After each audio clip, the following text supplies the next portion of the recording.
Olá, seja bem-vindo a mais um encontro especial do estudo da Bíblia por intermédio deste canal especial Lição em Dose Dupla. Que bom que você semanalmente está conectado conosco, ou quem sabe você pela primeira vez participando.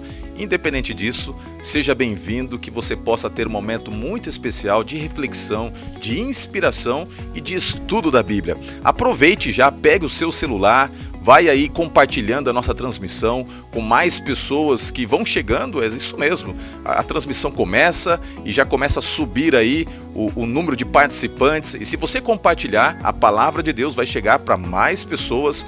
E eu tenho certeza que, especialmente aqueles que são professores da Escola Sabatina, aqueles que gostam de estudar a Bíblia, tendo como ferramenta a lição da Escola Sabatina, é uma grande oportunidade de estarmos crescendo no conhecimento e na graça de Cristo Jesus. A lição é em dose dupla. E eu tenho aqui o meu parceiro, o meu fiel escudeiro aqui, Pastor Wanderson. Como é que você está, meu amigo? Tudo bem? E aí, chega mais perto. E aí, pastorzão, tudo bem? Galera que está nos ouvindo e nos assistindo, satisfação estar aqui com você para tirarmos preciosas lições da lição desta semana. E aí, tem passado bem? Como é que está aí a tua correria? Tá tudo certinho contigo? Estamos de rodear a terra e passear por ela, pastor. Eu estou trabalhando com o pessoal da Baixada Santista ao longo de toda essa semana, que antecedeu o estudo dessa semana aqui também, ou durante o estudo da semana. E estamos vivendo aí as glórias da Páscoa, não é? Da Semana Santa. Quero mandar um abraço especial para a igreja que eu estive ali a semana toda, posso? Um abraço especial para os amigos e irmãos da igreja de Praia Grande e todo o litoral da Baixada Santista ali, mas em especial Praia Grande. Um abraço para todos vocês, irmão Prudêncio, irmão Valdir, pastor Bispo, todos que estiveram nos acompanhando ali. Eu queria aproveitar também e mandar um abraço, já pegando a sua onda, a sua carona aí, mandar um abraço especial para todos os nossos irmãos que fazem parte do distrito de Bertioga. Está sendo muito legal estar participando na Semana Santa desta programação evangelística na cidade de Bertioga. Então, meu abraço especial para todos que compõem o distrito, especialmente o pastor Paulo, a sua liderança, os anciãos, líderes do ministério pessoal. Está sendo uma bênção, pastor Wanderson. Muitos batismos, muitas decisões, e como é bom ver o poder do evangelho quando a Bíblia é aberta, quando as pessoas de maneira sincera se reúnem, seja no pequeno grupo ou seja na igreja, sempre o poder de Deus se manifesta. Pastor, eu trago um abraço especial de dois amigos seus lá de Praia Grande. Eles falaram, olha, se o pastor Roger não mandar um abraço pra gente no Lição em Dose Dupla, a gente vai parar de assistir e compartilhar. A irmã Vandra e o seu esposo foram suas ovelhas e estavam mandando um abraço pra você lá. Então, ó, entregue o recado aqui, já está dado, agora é por conta dele, viu, gente? Que coisa boa, um abraço especial para minha amiga querida, irmã Vandra, o meu amigo do coração, irmão Samuel. Para quem não sabe, os conheço desde os tempos de Curitiba, quando fui pastor lá na igreja do Boqueirão. A gente teve a oportunidade de se conhecer, um casal incrível, e que bom saber que eles estão agora em Praia Grande, né? Entregando seus dons, seus talentos ao Senhor, tá bom?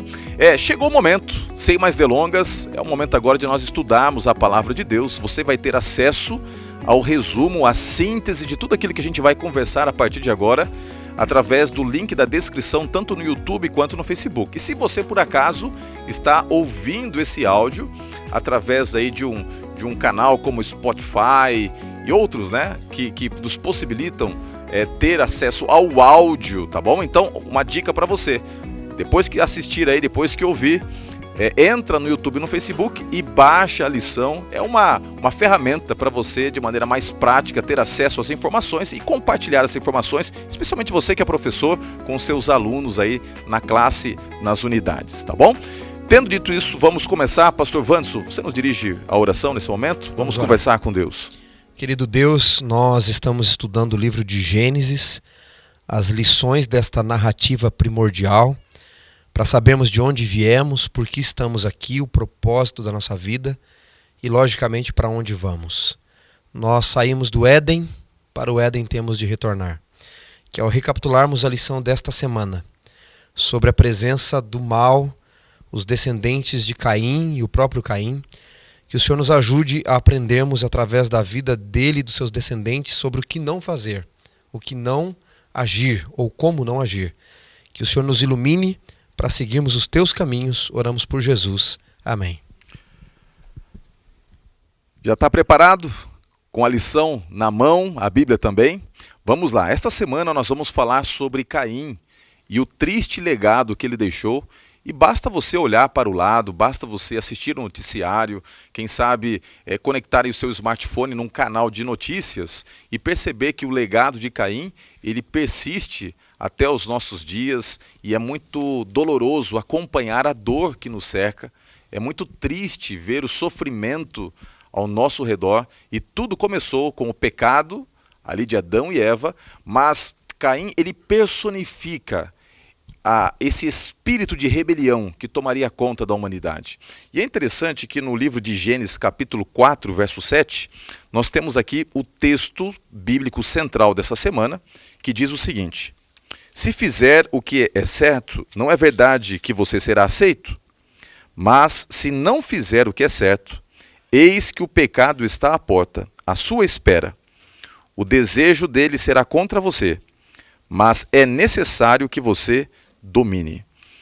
Quando você começa a analisar a narrativa bíblica, especialmente após a introdução do pecado na história, é impressionante ver como o pecado ele vai ganhando proporções e ele vai se alastrando.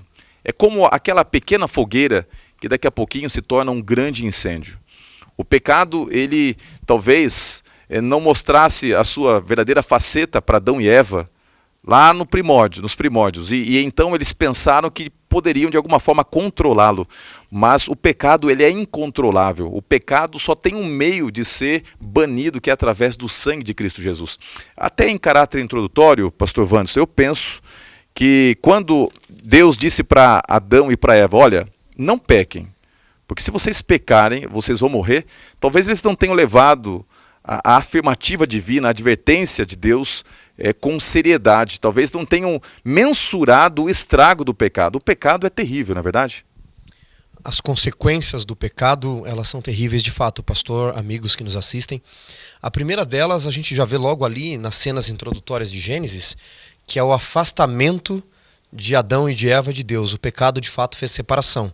Eles fogem de Deus, Deus está andando no jardim pela viração do dia, como já estudamos. Eles têm medo de ver a face de Deus. Logo na sequência, Moisés faz um trocadilho em hebraico, não é? Porque eles dizem, nós nos escondemos porque estávamos nus.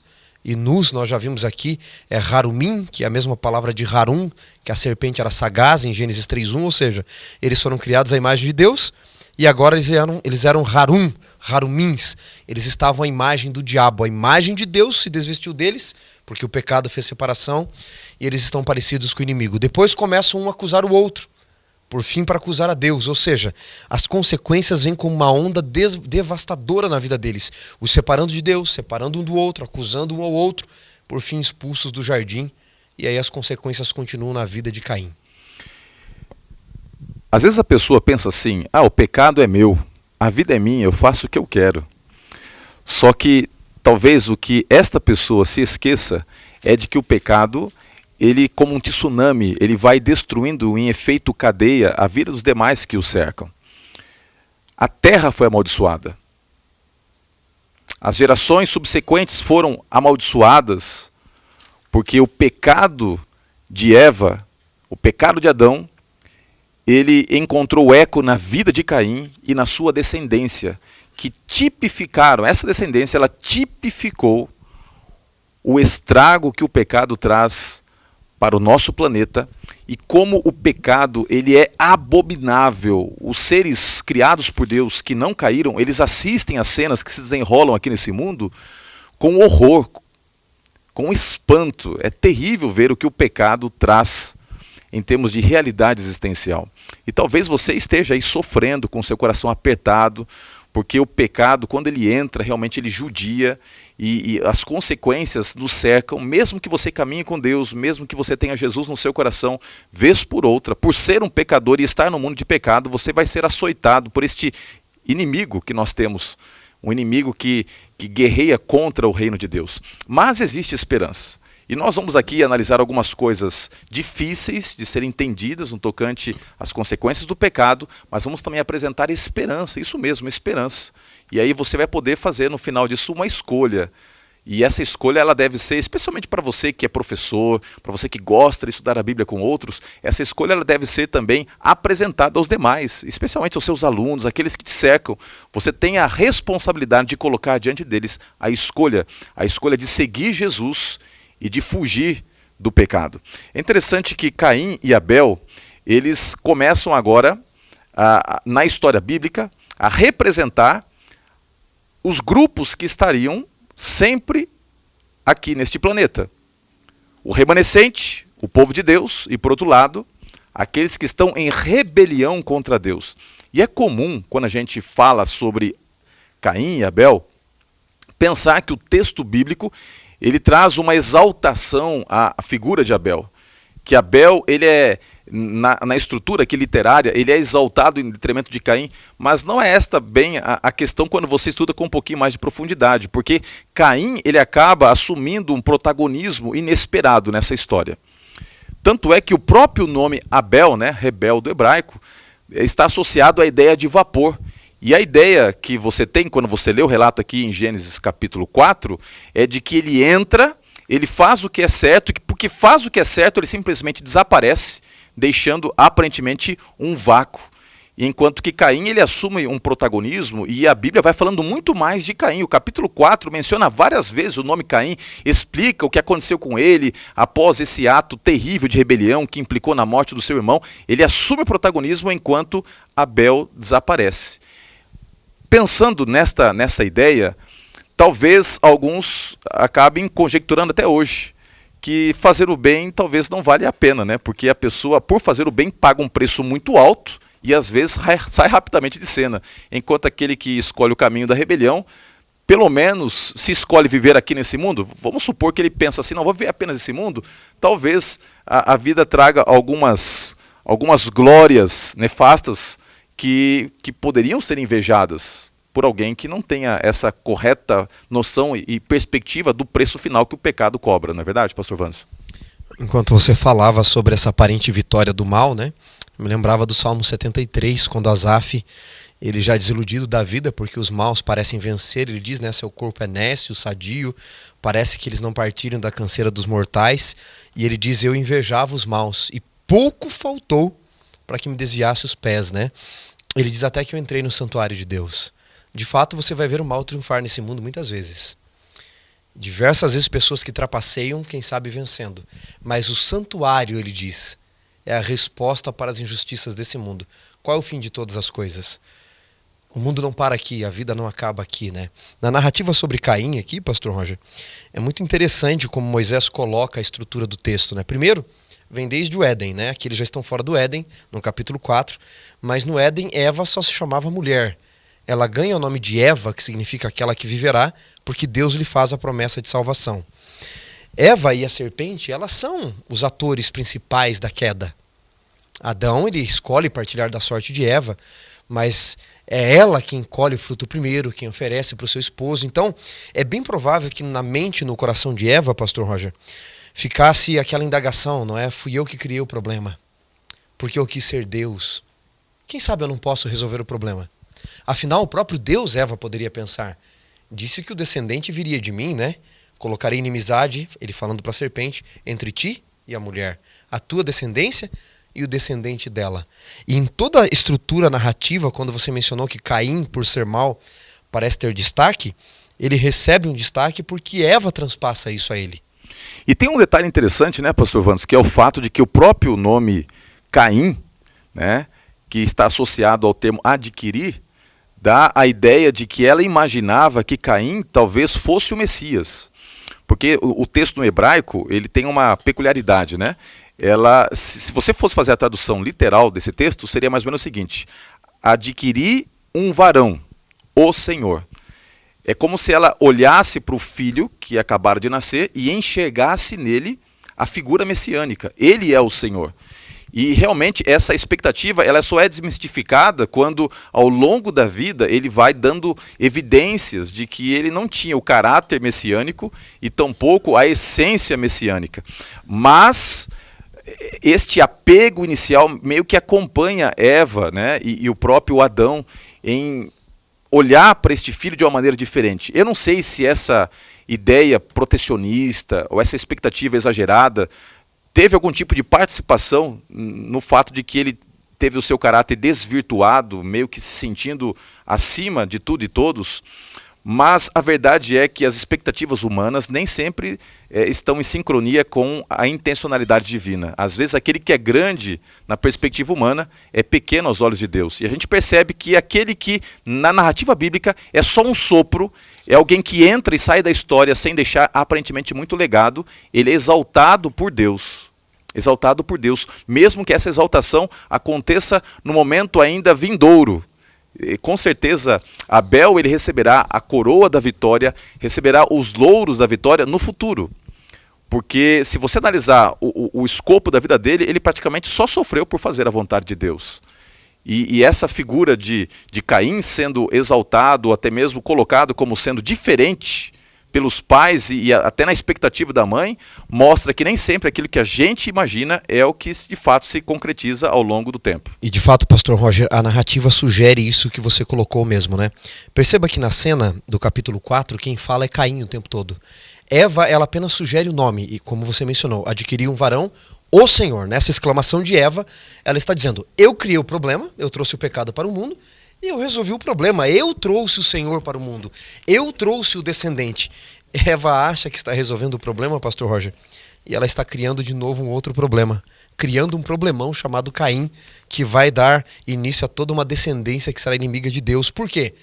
Porque quando ela diz, eu coloquei um varão no mundo, o Senhor, como o pastor Roger mencionou, ela está dizendo, a salvação vem de mim. A salvação não vem de Deus. E na narrativa, pastor Roger, Caim é quem fala o tempo todo. Perceba que Abel não tem voz. Em nenhum momento Abel não tem voz. Caim diz, vamos lá para adorar, vamos para caçar, vamos para fazer isso. É Caim quem conversa com Deus. Abel só aparece em cena, oferece sacrifício e morre. Ou seja, o texto todo em sua narrativa está destacando a proeminência de Caim na análise literária. E é por isso que muitos autores sugerem que Adão e Eva, de fato, quase que adoraram Caim. O tornaram um Deus, o mimaram o tempo todo, a sua vontade tinha que ser aceita por todos, ele tinha que ser o primeiro o tempo todo. Quando a oferta de Abel é aceita, ele não consegue suportar isso. O que nós começamos a analisar da vida de Caim e de Abel, pastor Roger, é que Caim usava a religião, já para a gente falar um pouco até das ofertas, você me perdoe até adiantar assim, mas eu fico pensando nessa estrutura narrativa, pastor Roger, de quanto Caim é mimado e adorado, porque Eva se colocou de novo no lugar de Deus, tentando resolver o problema. Caim, ele usa a religião para ascender e ser igual a Deus, afinal, ele era o Senhor. Ao contrário, Abel usa o sacrifício de forma descendente. Perceba, enquanto Caim usa a religião e o sacrifício de forma ascendente, porque ele achava que era o Senhor, Abel usa o sacrifício de forma descendente. Caim está dizendo, a religião me serve para que eu seja como um Deus. Abel diz, a religião serve para que Deus seja como eu, morra no meu lugar. E esse é um mal que nós causamos hoje através da religião. Alguns têm a religião para serem adorados, para que sua vontade seja feita, para que se coma do seu jeito, se vista do seu jeito, para que as pessoas pensem como eles, quando a religião, na verdade, deveria ser nos tornar semelhante ao Senhor, porque ele se tornou semelhante a nós.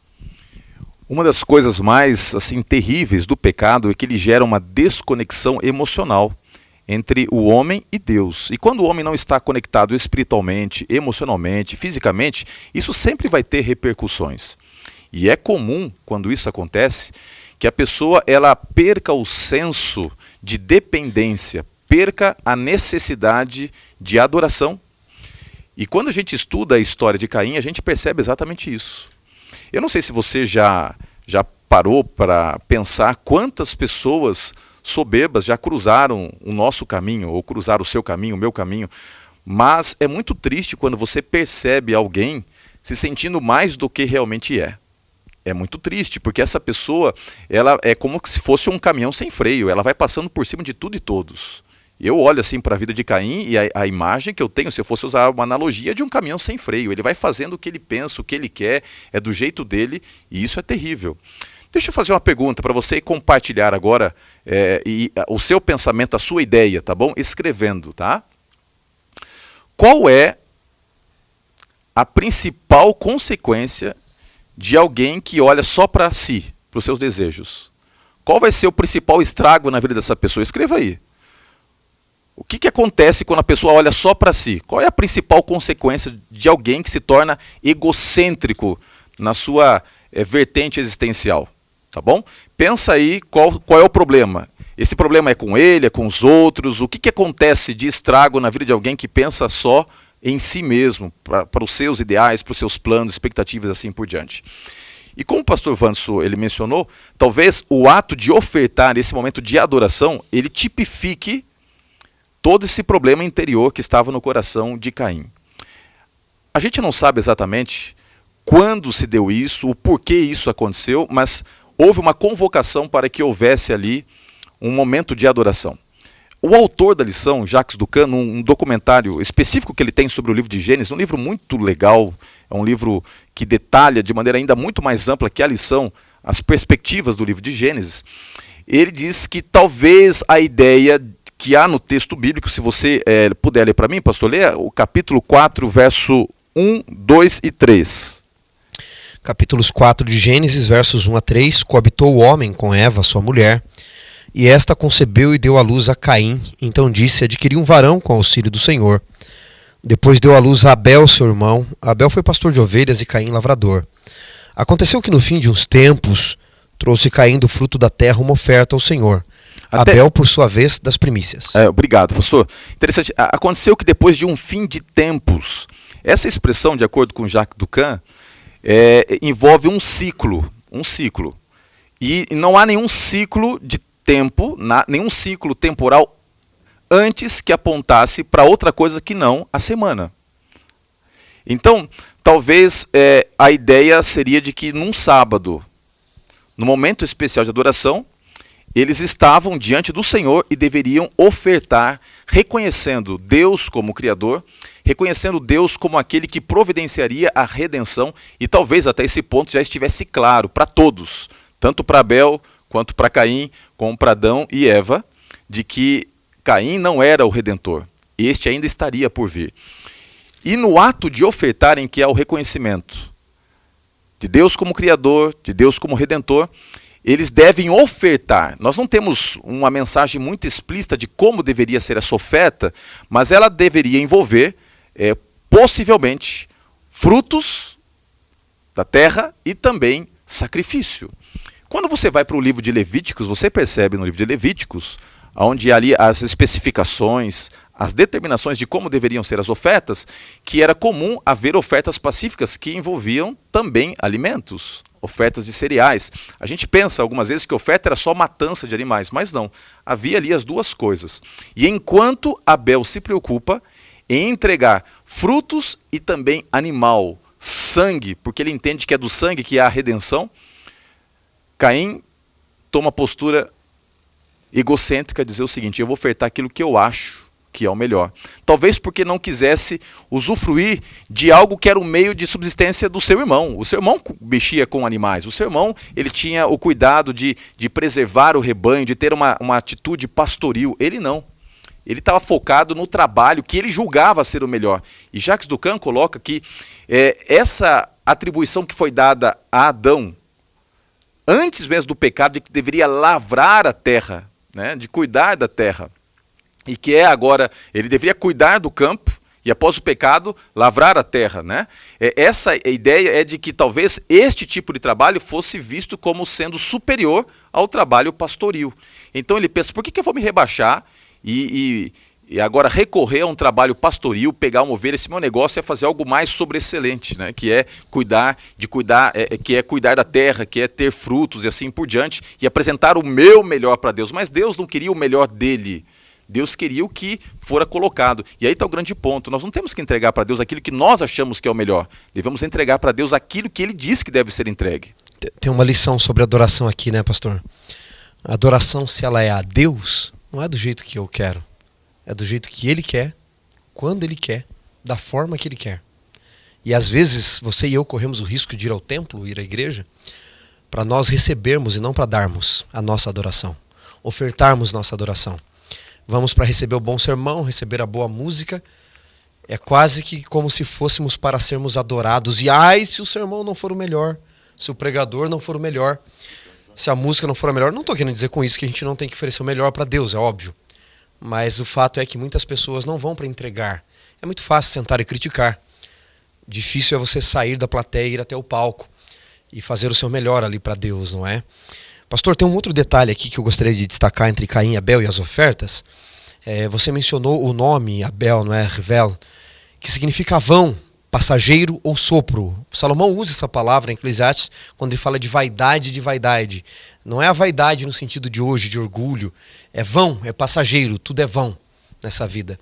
E alguns sugerem que o fato de Eva colocar o nome do segundo filho de Abel, Revel, vão, passageiro, significa que ela quase que chamou ele da seguinte forma: ele é o irmão daquele que o Senhor prometeu, do varão que eu coloquei no mundo.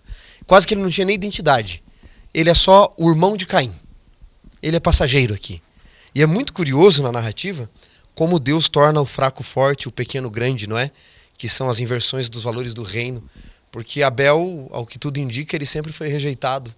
Ele sempre ficou em segundo plano. Mas ele entendeu uma coisa, não é? Eu repito aqui o que eu disse. Enquanto um usava a religião para ascender, o outro entendia que religião era o fato de Deus descer até nós. Ele era o Cordeiro. Em Gênesis 3:21, Pastor Roger, se você puder ler para nós, tem um detalhe que eu gostaria de destacar, que acho que nos dá luz sobre as ofertas dos dois. Gênesis 3, verso 21. A palavra de Deus diz assim: fez o Senhor Deus vestimenta de peles para Adão e sua mulher e os vestiu. Então, aqui é uma sugestão, está implícito, que o primeiro cordeirinho tenha sido morto por Deus. Porque para você arrancar a pele, não era a lã, era a pele. Para fazer vestes para eles, você tem que matar o animal, sacrificar o animal. Ellen White sugere isso, falando de Adão ver o cordeirinho morrer em seu lugar, não é? Então Deus já havia ensinado como era o sacrifício de fato pelo pecado. Caim, ele não levou qualquer coisa para Deus. Ele levou o melhor, diz a Bíblia, o melhor do seu fruto. E Abel, ele entrega o cordeiro, também o melhor cordeiro, provavelmente. Mas a oferta de Caim não era um fruto podre, um fruto qualquer, um fruto mirrado, era o melhor. E Deus não aceita por quê? E a Ellen White nos dá uma luz, né? Ela diz porque na oferta de Caim faltava o sangue do cordeiro. Aquilo que mostrava que religião não é para nós nos tornarmos deuses e sermos adorados, mas mostrar que religião é Deus descendo até nós para morrer em nosso lugar. E a vida e a religião de muitas pessoas, ela diz, parece a oferta de Caim. Não tem o sangue do cordeiro. E aí chega um ponto que eu queria ter de novo a tua participação, tá bom? Vamos ter bastante interação hoje, tá? Escreva aí. Eu leio todos os comentários. Não tem uma vez que eu não leio os comentários, tá bom? Então, escreva o seguinte. A resposta diante da pergunta que eu vou colocar agora. Deus aceita todo tipo de oferta? Vamos ser bem pragmáticos hoje em dia, tá? Se você falar assim, eu vou levar para a igreja minha oferta, meu dízimo, Deus aceita? Os fins justificam os meios nesse caso? Vamos supor que alguém decida assim, eu vou dar o dízimo, mas eu não vou dar 10%, eu vou dar 9%. Deus vai aceitar? Não vai aceitar?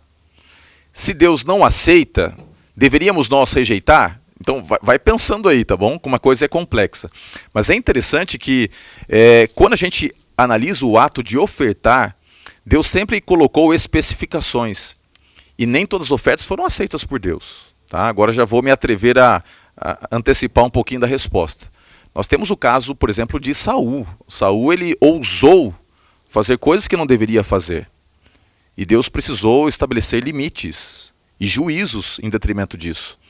Portanto, quando a gente olha aqui as duas ofertas, as ofertas, elas não necessariamente são estruturadas por aquilo que é entregue, mas pela motivação e pelo princípio de adoração que está no coração daquele que entrega. E é uma coisa para a gente pensar e refletir um pouquinho. O que eu estou fazendo? Por que estou fazendo? Eu percebo até numa postura assim mais prática que muitas coisas que são feitas na igreja ou são feitas no nosso dia a dia, mais configuram uma tentativa de acalmar o peso de consciência, de fazer porque eu tenho que fazer, do que necessariamente fazer porque é aquilo que me move, que me motiva, que expressa a minha adoração. Isso é uma coisa para a gente pensar com carinho, né? E pastor Wanderson, antes de a gente já avançar aqui um pouquinho mais sobre essa questão das ofertas, eu lembro, e a lição coloca, que sem derramamento de sangue não há remissão de pecados. Você usou uma expressão interessante, que na oferta de Caim faltou sangue.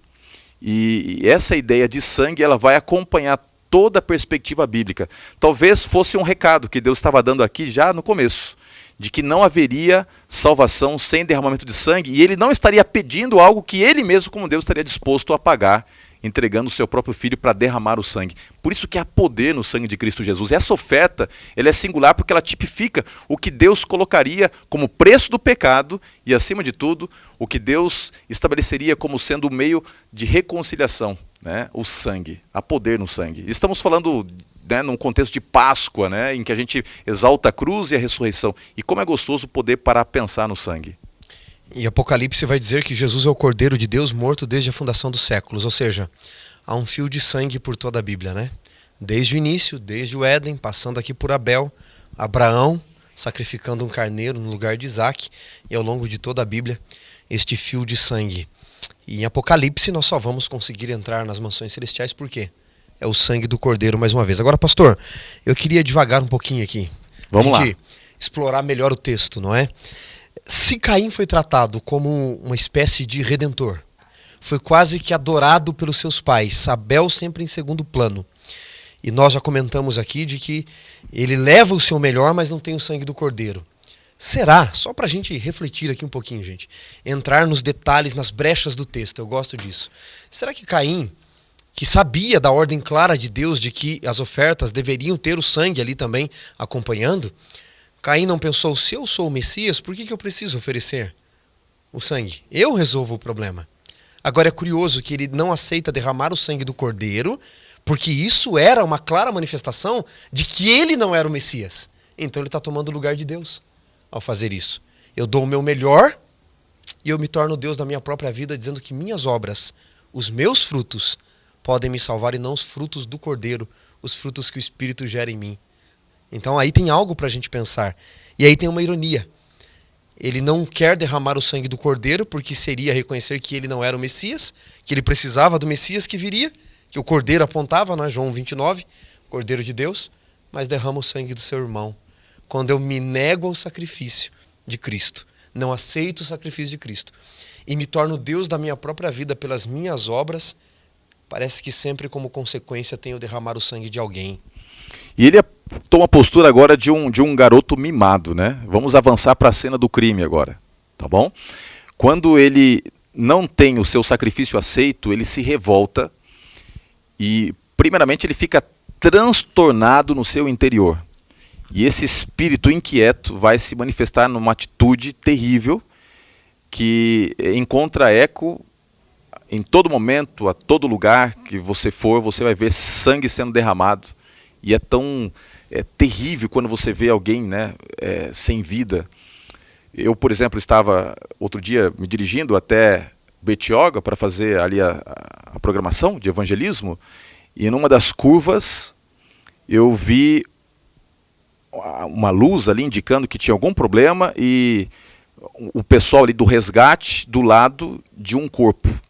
E eles, com certeza, ali estavam tentando chamar a polícia porque o óbito já estava dado, e eles colocaram um pano sobre a cabeça, o tronco, mas as pernas ficaram para fora. E quando eu vi aquilo na pista, as pernas para fora, eu não sei se era um homem ou mulher, possivelmente um homem, não sei se ele se matou, se foi atropelado, mas você ver alguém sem vida mexe porque é algo muito forte. Eu fiquei com a sensação ruim o dia todo de ter visto um cadáver, alguém que tinha vida, sonhos, planos, e agora estava ali jogado no chão. E o que me chama a atenção é a capacidade que Caim tem de avançar no pecado e matando as impressões digitais que Deus colocou dentro de nós, que é o respeito à vida, adoração e assim por diante. Primeiro ele se revolta porque não tem o seu sacrifício aceito, depois ele estabelece um plano diabólico de assassinato, E ao estabelecer, ele vai tentando suprimir a voz do Espírito Santo, depois ele executa o plano e simplesmente ele passa a viver como se nada tivesse acontecido. E até no momento da confrontação, quando Deus confronta, ele tenta se esquivar. Sou eu o guardador do meu irmão? Não tem nada a ver com isso. E quando você vai lendo o capítulo 4, parece que o pecado vai fazendo com que a pessoa tenha suas sensibilidades minadas. Aquilo que outrora geraria repulsa, passa a ser visto como normal. Ele só vai ficar assustado, e a lição traz isso de maneira muito clara, quando ele recebe a sentença, né, do que aconteceria com ele. Mas até o momento da sentença, ele vai tentando, inclusive, questionar a Deus, fugir de Deus, se esquivar de Deus, porque talvez ele estivesse com as suas sensibilidades espirituais minadas. E a gente tem que olhar com carinho para esta cena. Deus tenta trazer a sensibilidade dele, né, para o lado de Deus. Veja que Deus em nenhum momento na cena o acusa. Deus pergunta: onde está Abel, teu irmão? Esse é um sentido da religião. A religião não existe, como eu falei, para sermos adorados e nossa vontade feita. Ela existe para nós ajudarmos o outro, cuidar do outro. E Deus vai perguntando para ele o tempo todo. Veja que a primeira pergunta que Deus faz para ele, pastor, está no verso 6. Diz assim: então disse o Senhor, por que você está irritado? Esse é o sentido ali, né? Por que você está bravo? Deus não aparece acusando o assassino. Deus sabia que ele havia matado. Tanto que Deus vai dizer: da terra o sangue do teu irmão está clamando por vingança. Está me alertando o que você fez. Mas Deus tenta conduzir Caim ao arrependimento, mas deve ter sido muito complicado. Primeiro achava que era Deus, que ele resolveria o problema da humanidade. Agora não oferece sacrifício porque ele teria que reconhecer que o Messias ainda viria. Poderia ser um dos seus irmãos, ele poderia pensar: será que Caim suportaria um terceiro, um quarto vindo e sendo o Senhor e não ele? Sendo adorado e não ele? Então ele vai usando a religião para ser adorado. Depois ele derrama o sangue do seu irmão. Agora Deus tenta trazê-lo ao arrependimento. Deus não aparece acusando nem punindo. E ele vai dando as desculpas que você mencionou, pastor Roger. Ele vai dizendo: eu não sou tutor do meu irmão, não é bem assim, não é por aí. E note que Deus ainda tenta proteger Caim, é uma proteção momentânea, não é um selo de salvação, com a marca, não é que ele dá. Deixa eu até abrir um parênteses aqui, pastor. Alguns dizem que a marca que Deus colocou sobre Caim era a cor da pele escura, era um outro sinal, era o nome dele, não tem nada a ver. A marca que Deus coloca sobre Caim é protetiva no momento para que ele se arrependa. Mas o que Caim diz? É curioso, pastor Roger, porque ele diz assim, não é? No capítulo 4, a partir do versículo 6 em diante está o diálogo, e ele vai dialogando com Abel, ele vai dialogando com Deus, no verso 9, e depois quando Deus fala do que está acontecendo, diz o verso 14 assim: eis que hoje me lanças da face da terra, e da tua presença hei de esconder-me. Serei fugitivo e errante pela terra, quem comigo se encontrar me matará. E Deus então o protege ainda. A partir daqui, você tem algo interessante em Gênesis. Lembra que no capítulo 3, verso 15, Deus disse à serpente: colocarei inimizade entre ti e a mulher, a tua descendência e o descendente dela? Caim representa agora a descendência da serpente. Aquele que eles achavam, pastor Roger, que era o Salvador, ele se torna o representante do mal. Inclusive diz: ele vai te ferir. E ele fere Abel com um golpe mortal. Caim está cada vez mais parecido com o diabo. E ao invés de ficar perto do Éden, a descendência de Caim vai se espalhando pela terra, o tempo todo fugindo de Deus. Quero pegar carona nessa frase que você usou, né? Ele vai ficando cada vez mais parecido com o diabo. E Deus, ele na sua frase de alerta aqui, ele trouxe duas coisas muito importantes. Ele colocou o seguinte: olha, se não fizer o que é certo, eis que o pecado jaz à porta. Para pensar um pouquinho nessa frase. O que Deus está dizendo? Se você não fizer o que é certo, em outras palavras, se você não cuidar do seu coração, se você não controlar os teus sentimentos, se você não administrar as tuas intenções e intencionalidades, isso vai redundar em pecado, vai dar ruim.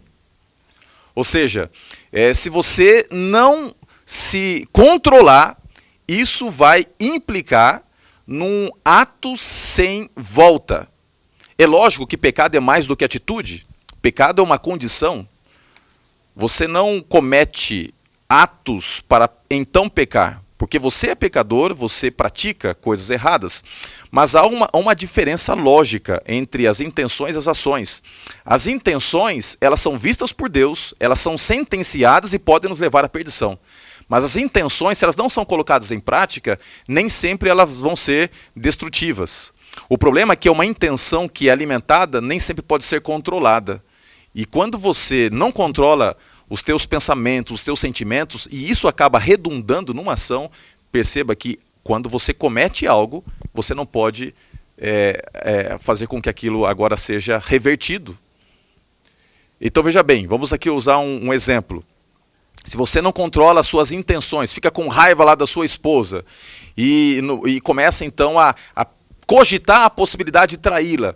Enquanto você estiver nesse contexto, você pode até estar em pecado internamente, se afastando de Deus ou pensando em possibilidades, né, de colocar em prática o que você tem aí no seu coração. Isso é registrado, isso é visto, isso é pecado. Mas se você se reconcilia com Deus, se você segue o contexto aqui, né, que é nos dado aqui na frase, olha, se você fizer o que é certo, se você fizer, ou seja, tem a ver com prática, se você administrar o teu coração e permitir que ele seja subjugado e eu te dê o autocontrole e coloque o arrependimento e tudo mais, se você não fizer o que é errado, você vai estar livre do ato. Mas uma vez que você não cuida disso e você vai lá e pratica o erro, uma vez que o erro é praticado, é como você pegar numa montanha com ventos fortíssimos, abrir ali um travesseiro, rasgá-lo de penas e tentar recolher, não tem mais o que fazer. Esse ato de ter matado o irmão colocou um selo, colocou uma marca, o primeiro assassino. Quem hoje tem vontade de colocar no filho o nome de Caim? O nome se tornou amaldiçoado, e pior do que isso, este ato, que simplesmente externou o que estava no coração, amaldiçoou toda uma geração, que tipificou este grande grupo de ímpios, que lá no Apocalipse, no capítulo 20, né, tem a sentença atrelada ao próprio Satanás. Então, eu diria, pastor Wanderson, que olhar para isso tudo faz com que a gente tenha que ter um cuidado diferenciado. Quando a gente olha para o coração da gente e percebe que algo está errado, enquanto isso ainda não virou uma atitude, ainda há tempo de subjugar o coração a Deus e pedir para que Ele nos controle, porque uma vez que o ato às vezes é cometido, aí não tem mais o que fazer. Se submeter ao Espírito, né, pastor Roger? É o Espírito quem nos convence do pecado, da justiça e do juízo. E a grande luta da humanidade vai ser sempre essa. Você vai deixar Deus ser Deus da sua vida e, portanto, a vontade dele se cumprir? Ou você será o Deus da sua própria vida, como Deus sereis? Essa frase sempre vai ecoar pelos séculos. E em todo desafio que você e eu passamos, sempre vai ter a serpente dizendo, olha, se você não fizer a vontade de Deus agora, você será o Deus da sua própria vida. Como Deus sereis. E você não vai morrer não, fique tranquilo. Só sacia a sua vontade, as suas necessidades. Então essa frase ecoa pelos séculos. Desde Adão, desde Eva, desde Caim, desde Lameque, desde Sete, desde Noé, desde Abraão. Quem será o Deus da sua vida? Por causa da natureza pecaminosa, todos nós temos tendências ruins. Davi diz no Salmo 51, versos 4 e 5 ali, né? Em pecado eu nasci, na iniquidade me concebeu a minha mãe. Paulo diz em Romanos 7, o que quero não faço, o que não quero isso faço. E há uma luta entre a carne e o espírito, ele diz, que estão ali guerreando dentro de mim. E ele ainda chega a clamar, não é? A Deus por sua graça. Então essa batalha que Caim viveu, a batalha que Adão viveu, a batalha que Eva viveu, são as mesmas batalhas que você e eu temos hoje. Quem vai reinar em nossa vida? O grande Deus dos céus e da terra? E a vontade dele, portanto, ou a nossa própria vontade, por consequência, a vontade do diabo, não é? Que vai contrária à vontade de Deus. Se você proceder bem, não é certo que seria aceito? Você sabe o que deve fazer, Deus está dizendo para ele. Você já sabia, você não é ignorante. Você sabe que tinha que ter o sangue do cordeiro, mas você não quer, porque o tempo todo você não quer deixar que eu seja o Deus da sua vida. Você quer reinar. E à medida que você quer reinar sobre você, Caim, você não fica parecido comigo. Você fica parecido com o diabo. E a sua descendência também. Caim precisava entender isso. E Deus ainda tem um ato de misericórdia para com ele, não é? Porque mesmo ele fugindo do Éden, fugindo da presença de Deus, aliás, pastor Roger, Ellen White diz que eles adoravam na porta do Éden, por muito tempo. E quando ele sai errante pela terra, ele está dizendo, eu vou me afastar da tua presença. Ao invés de se arrepender, de pedir perdão, de sacrificar o cordeiro, ele diz, eu prefiro andar errante. Ele está dando uma atitude de dizer o seguinte, eu não reconheço que eu errei de fato. Eu deveria ter feito isso. Ele me desagradou, ele foi melhor do que eu. e Deus ainda dá tempo para que ele possa se arrepender. Eu acho interessante, em cima do que você está falando, pastor, que Deus é misericordioso, né? Ele constantemente está dando dádivas que são incalculáveis. E até nesse ato tão grotesco, de tanta dor, de uma página que agora é virada e que abre espaço para um livro ser escrito, né? O livro da maldade humana, é interessante que até ali Deus está dando a sua misericórdia, a sua graça. Deus, ele chega, Deus confronta, Deus questiona onde você está. É interessante que Deus, ele se atém a conversar com aquele que talvez nem fosse digno de ter, da parte de Deus, atenção, mas o que Caim não entendia é que tudo que ele fazia era observado por Deus. Eu gosto muito do livro de Salmo 34, que diz o seguinte, que os olhos do Senhor estão sobre os justos e os seus ouvidos estão atentos às suas súplicas. Deus é o Deus que vê todas as coisas. Não há um capítulo da vida de ninguém, não há um capítulo da história humana, não há nada que tenha acontecido com você e comigo que esteja oculto aos olhos do Senhor. Deus sabe de tudo. Caim, de certa forma, é pego de surpresa quando ele entende que Deus não apenas sabe de tudo, mas ele vê agora que Deus vai se posicionar. Porque aqui está o grande ponto, você é livre para fazer o que você quiser, mas você não é livre para escapar das consequências dos seus erros. Então Deus, ele se coloca como aquele que agora vai determinar uma sentença. E a sentença é uma sentença de punição. Ele andaria errante, ele teria agora uma maldição, e ele talvez teria que conviver com o pior de tudo, é que seria contemplar a sua postura de rebelião sendo ecoada na vida dos seus descendentes. Daqui a pouco a gente vai falar sobre Lameque.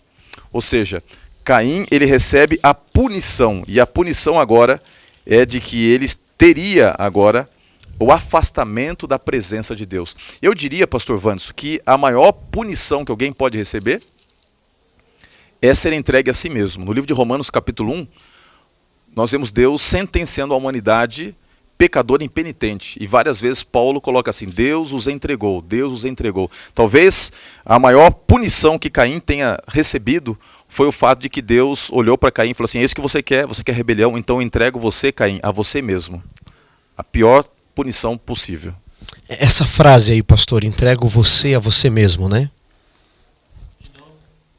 Essa sua fala, pastor, quando Deus está dizendo para Caim, de fato, eu entrego você a você mesmo. Isso me lembra algo interessante, do diálogo de Deus com Caim e com outro personagem da Bíblia. Eu quero ler aqui, pastor, com os nossos amigos, o livro de Jonas, capítulo 4, verso 9. Diz assim, então perguntou Deus a Jonas, é razoável a tua ira? Por que você está irado? Por causa da planta.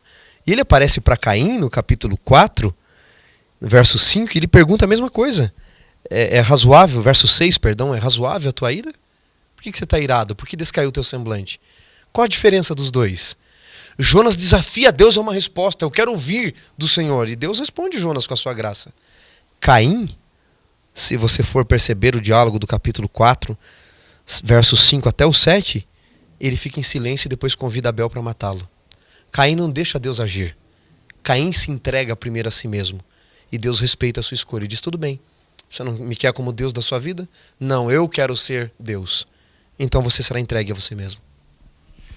E a consequência disso tudo, queridos, é que o pecado, ele deixa marcas.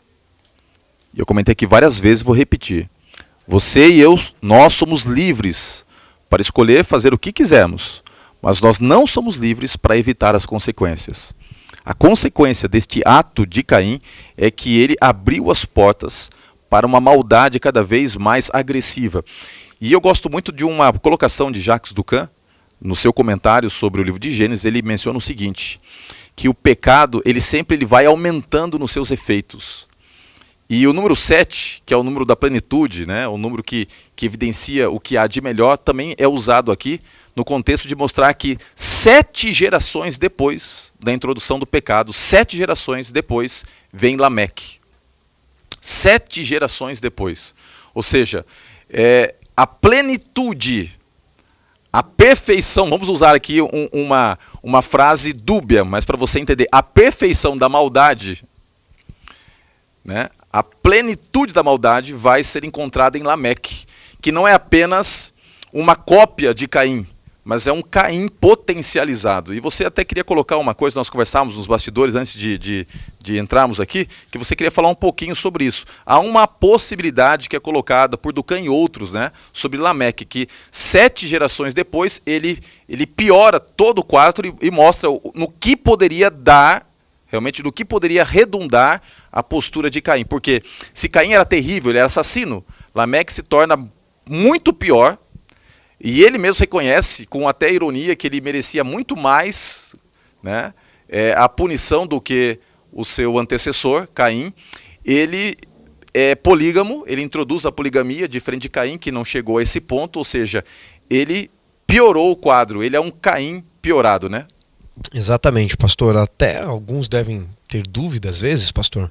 Abrir um parênteses aqui rapidinho. Alguns podem perguntar, como é que Caim teve filhos, então? Gênesis 5 diz que Adão teve filhos e filhas. Então a esposa de Caim, no início, era uma de suas irmãs, né? Na primeira geração isso tinha que acontecer, na segunda já eram primos, depois segundo grau, terceiro grau, e aí já se espalhava. Alguns acham que os anjos coabitaram com as filhas dos homens e surgiram gigantes. Não. Quando a Bíblia diz que os filhos de Deus coabitaram com as filhas dos homens, os filhos de Deus são a descendência de Sete.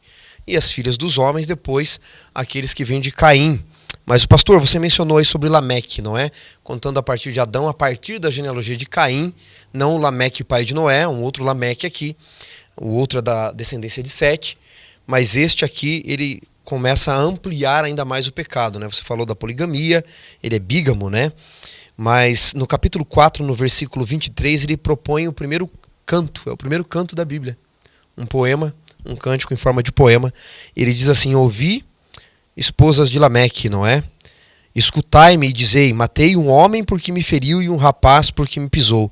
7 vezes, diz o verso 24, se tomará vingança de Caim, de Lameque, porém 70 vezes 7. Existem 2 teorias aqui. Há um livro chamado de O Livro dos Justos. A Bíblia menciona o Livro dos Justos, mas o que foi encontrado é um apócrifo, na verdade. Ele menciona que Lameque, no final da sua vida, longe dos caminhos de Deus, como Caim, ele já estava com a visão muito ruim, ele sai para caçar com o seu filho. E quando ele sai para caçar com o seu filho, Tubal-Caim, que é um filho de uma de suas outras 2 esposas, Tubal-Caim vê um homem vindo que para Lameque parecia um animal, todo peludo, todo sujo. E então Tubal-Caim incita Lameque a matar esse animal, mas depois, quando ele se aproxima com a sua visão ruim, ele vê que esse homem é Caim, e ele matara sem querer o próprio Caim. Então, no ímpeto de raiva, ele mata o seu filho, Tubal-Caim.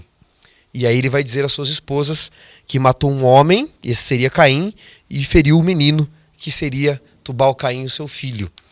Nessa primeira versão, pastor Roger, quando ele lança esse epiteto aqui, Caim será perdoado 7 vezes e Lameque 70 vezes 7, essa expressão vai aparecer de novo nos lábios de alguém muito importante na Bíblia, de Jesus, quando ele diz até 70 vezes 7. Então alguns especialistas dizem, aqui Lameque está se arrependendo, dizendo, olha, eu matei sem querer e pedindo perdão sobre ele.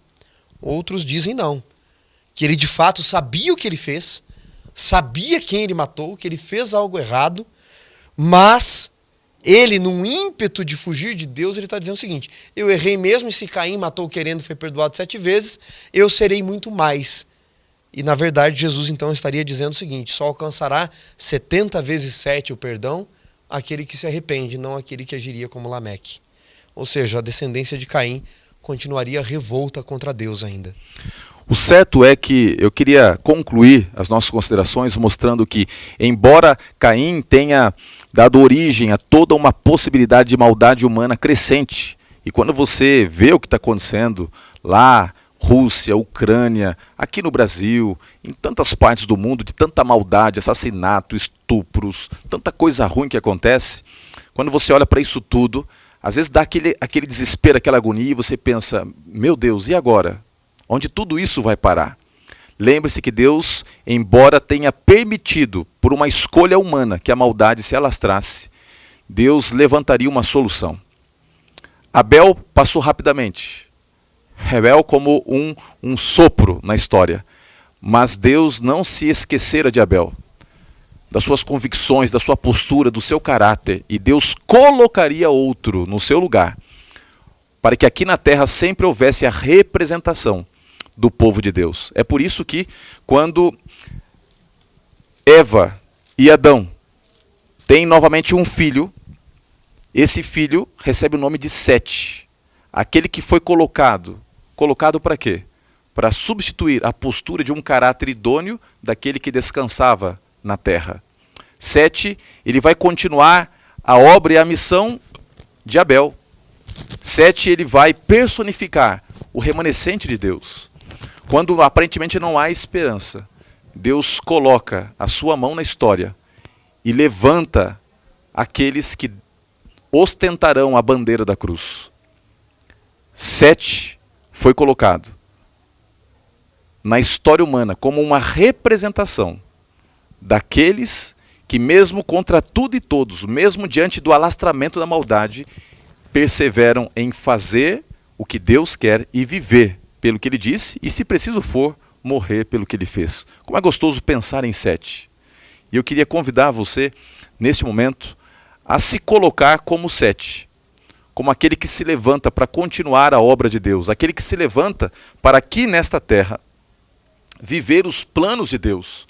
E não importa quão adverso seja o mundo, quão estreito seja esse caminho que Deus te convida a trilhar nesse momento final da história, vale a pena perseverar, vale a pena fazer a vontade de Deus, porque no final das contas, como o pastor Vanderson colocou lá no Salmo 73, o fim de todas as coisas mostra que vale a pena trilhar o caminho com Deus, por mais difícil que seja. Estes, de acordo com o santuário, serão um dia recompensados, enquanto os ímpios, por mais que tenham benefícios, serão naquele dia destruídos. E esse dia está chegando. Seja o Sete nos dias de hoje, aquele que caminha com Deus e vive os planos de Deus. E assim saiba que através da sua vida, muitas pessoas serão abençoadas, como o próprio Sete abriu todo um espaço genealógico para a vinda, posteriormente, do Messias. Portanto, feche os seus olhos, vamos conversar com Deus. Senhor Deus, terminando este estudo, nós queremos agradecer-te, porque por mais que estudando a história, a narrativa bíblica, entendamos que os estragos produzidos pelas escolhas de Caim nos alcancem até hoje, a maldade humana esteja ao nosso redor, ao olharmos para a vida de Abel, ao olharmos para a vida de Sete, ao olharmos para Cristo Jesus, podemos ver a graça sempre presente. E a cada momento e em cada etapa da vida e da trajetória humana, o Senhor tem levantado os seus filhos, os seus escolhidos, aqueles que aceitam viver pelo assim diz o Senhor. E nesse momento eu quero pedir humildemente que nós tenhamos a mesma postura que Abel teve. A postura de andarmos humildemente na tua presença e trilharmos o caminho por mais estreito que seja, tendo a certeza da recompensa da vitória eterna quando Cristo voltar e nos colocar sobre as nossas frontes a coroa da vida. Portanto, nos entregamos a Ti, oramos em nome de Cristo Jesus. Amém. Deus te abençoe. Semana que vem voltamos mais uma vez no nosso encontro especial Lição em Dose Dupla.